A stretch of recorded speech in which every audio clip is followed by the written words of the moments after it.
Good morning. Glad you could join us once again on this week that we look forward to celebrating Christmas Eve and Christmas Day.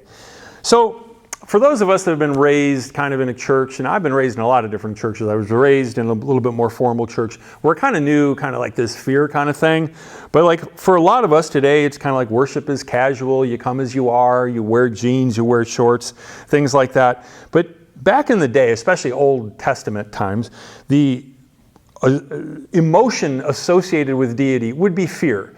There was an incredible reverence for God because people who had direct connect with God in the Old Covenant sometimes came away glowing, sometimes came away dead, sometimes they came away half crippled like Jacob. I mean, he wrestles with God and he's like, yeah, I got this problem with my hip now. Why? Because I wrestled with God.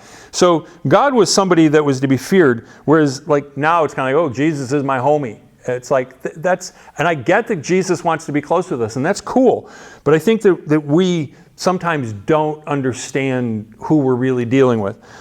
But the Old Covenant it didn't work really well. There's so many more low points in the Old Testament. There's so few stories that end on high notes. Whereas if you take a look at the New Covenant, the New Testament, many more of the stories end on high notes. Just a simple observation, but I think a very important one.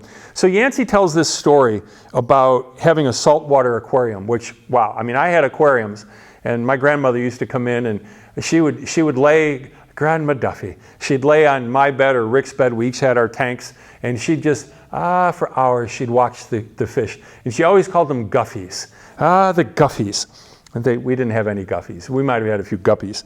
But anyway, Yancey said that he learned because he had a saltwater aquarium, which had to be really really difficult to keep up with. And I can only imagine. It would be much harder than freshwater.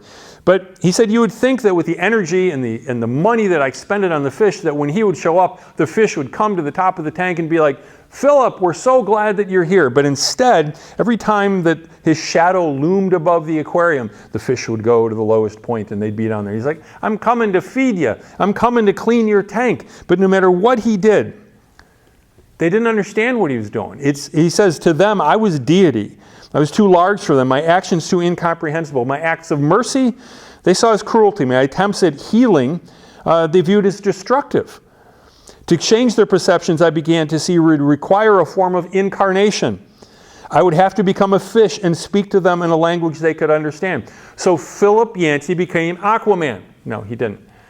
But isn't that true? I mean, the fish they just didn't get it. The only way you're going to communicate is you become a fish.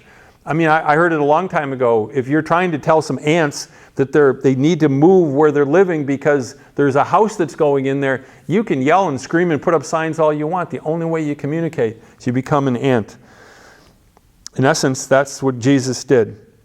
That's what the incarnation is all about. A human being becoming a fish, though, is nothing compared to God becoming a human being. You talk about condescension, you talk about descending, coming down to our level. But that's exactly what happened.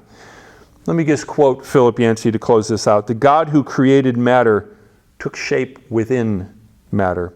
As an artist might become a spot on a painting, or a playwright, a character within his own play. It's the ultimate cameo appearance. God wrote a story only using real characters on the pages of real history. And as the Apostle John put it, the Word, the Logos, the ultimate communication, the Word became flesh and made his dwelling amongst us.